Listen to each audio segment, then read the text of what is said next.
Who's the worst traitor in human history? Chaim Rumkowski, the controversial head of the Jewish Council, Judenrat,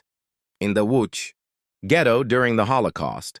remains one of the most debated figures of World War II, embodying the impossible moral dilemmas faced by Jewish leaders under Nazi rule. Born in 1877 in Russian Poland, now Belarus or Lithuania,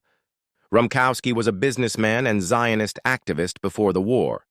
working in insurance and managing an orphanage, but his life took a drastic turn when the Nazis invaded Poland and established the Łódź ghetto in 1940, appointing him as the elder of the Jews, Judenältester, and leader of the Judenrat,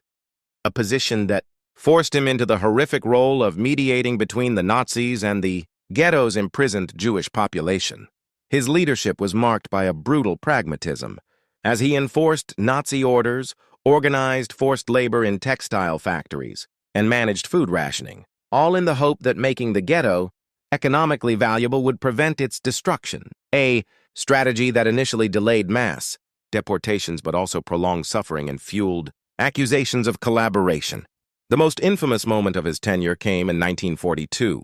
when the Nazis demanded the deportation of 20 sworn children and elderly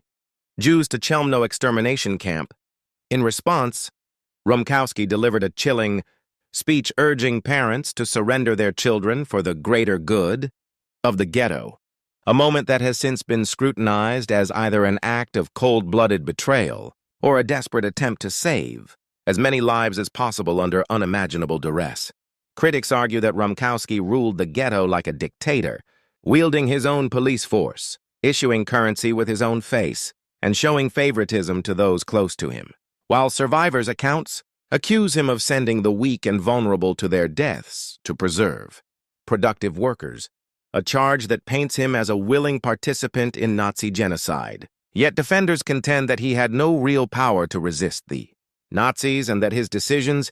however horrific, were made in a futile effort to minimize casualties, a perspective that frames him as a tragic figure, trapped in an inescapable moral quagmire. The liquidation of the Łódź ghetto in 1944 ultimately proved the futility of his strategy, as the Nazis, despite years of exploiting Jewish labor, deported nearly all remaining inhabitants, including Rumkowski and his family, to Auschwitz,